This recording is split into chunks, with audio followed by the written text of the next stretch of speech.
Good afternoon. We're here on part 2 for some COVID-19 helps to increase your immunity and increase your resistance, and thirdly, mitigate the inflammatory cytokine issues and explain them if you were to contract it. So, part 2. We finished our diet before in part 1, and we talked about how important an anti-inflammatory diet rich in antioxidants and healthy foods, unprocessed, full of omega-3s, was critical to get your own immune system in the best shape it can be. So now we're going to talk about 2 to 4 critical things that can increase your immunity and decrease your inflammation too. Number 1, blood sugar levels. Very interesting fact. They discovered during the polio epidemic in the 50s and 60s that polio was contracted more easily, and they just noticed that when people came down with polio, it was after an athletic event like a high school football game, or after somebody went swimming in a lake or a river and got chilled, and or the populations who ate lots of sugar. Little children who had sugary breakfasts, and elderly who didn't, perhaps from a financial reason or just an apathy reason, didn't eat particularly healthy and ate a lot of junk food and processed food and sugary foods. So here's how it works.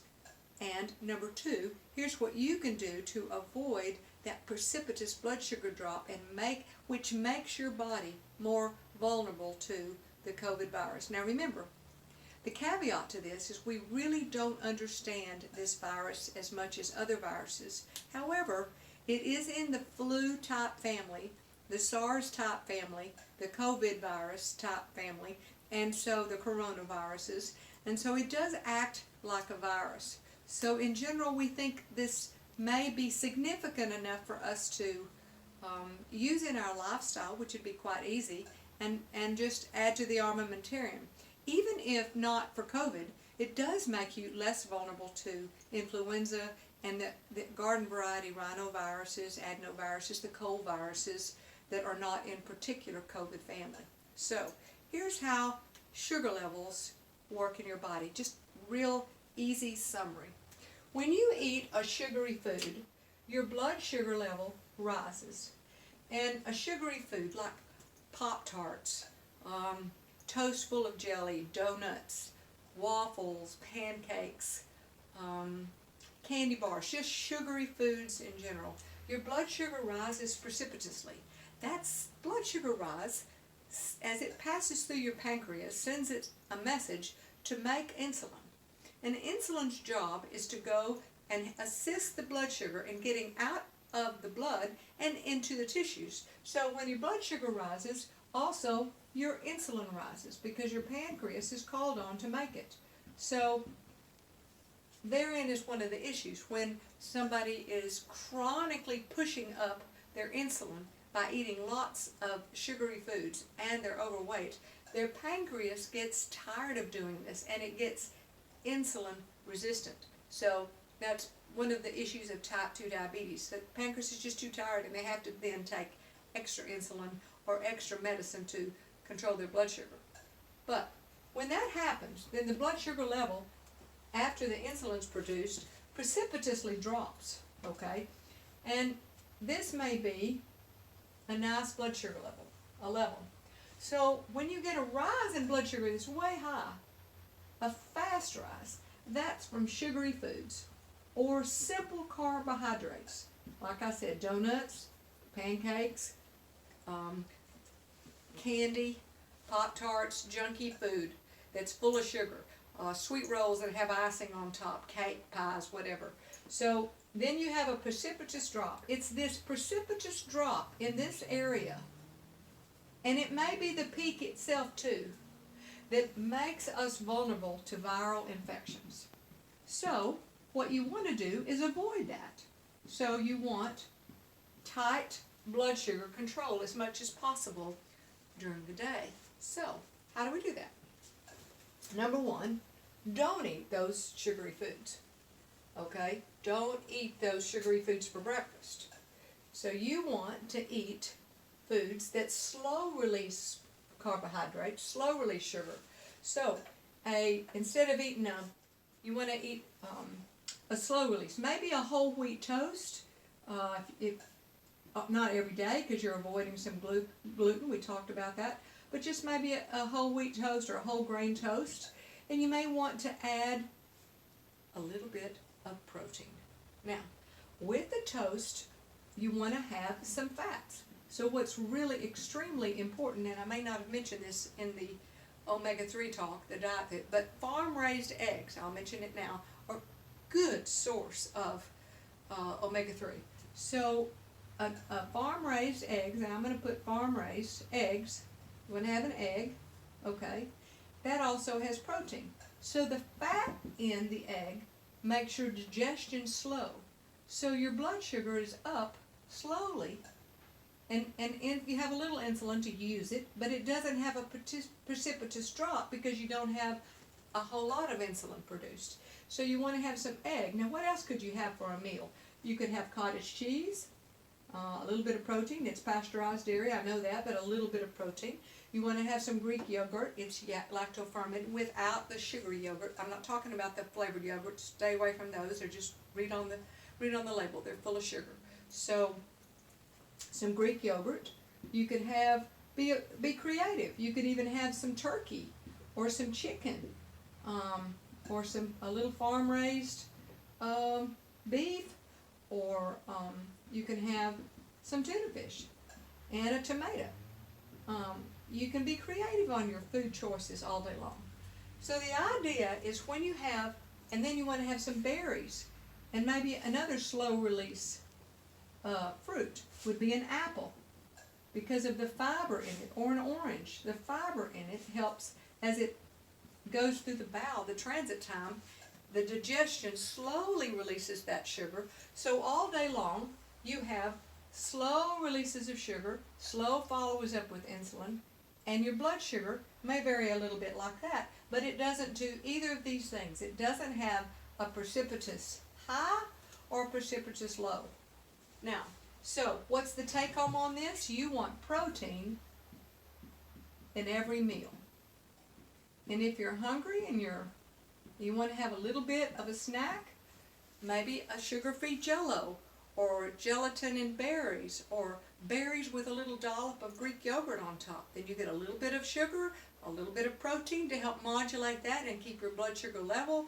And then again, if you will have a little fat at every meal, what does that do? That slowly releases your food from your stomach, and fat helps keep you full. So another thing, fat helps regulate your blood sugar level all day long. So a little bit of fat at every meal, protein in every meal, and have protein. Remember that protein helps keep your blood sugar level. So you could get some water as you carry that through the day, and you could put a little bit of protein powder in here, and you can keep that with you if you're thirsty, or if you're feeling a little low. You could do the same thing with a little shake. You could use your protein powder. You could put some chia seed that have good omega-3s and some good fats.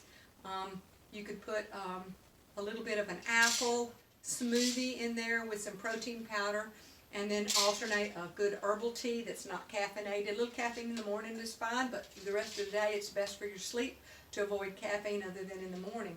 You can always buy, there's lots of dairy-free or some dairy whey related protein drinks that you could, if you were in a fast, you could substitute that for a meal with a little bit of fruits and vegetables. If the middle of the day you need to, or you want to just have a little snack at 4 o'clock or 5 o'clock, you're getting a little bit lows and supper's not ready, and you don't want to have a sugary snack, or not chips, not any of the junk food. You want to stay away from that because that's inflammatory. You can go find a protein drink or use protein powder.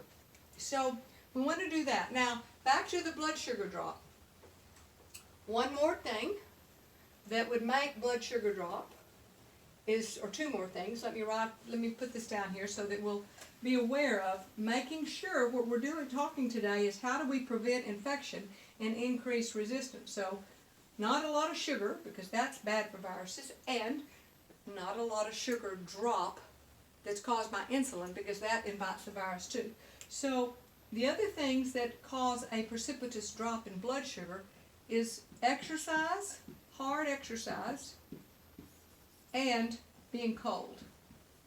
So you want to avoid hard exercise, that you don't, during the exercise, you keep up with a little bit of carbohydrate and protein during that exercise, so you don't exercise your muscles. When they use up the energy, the ATP, then they drop your blood sugar levels because they bring in more to replace that.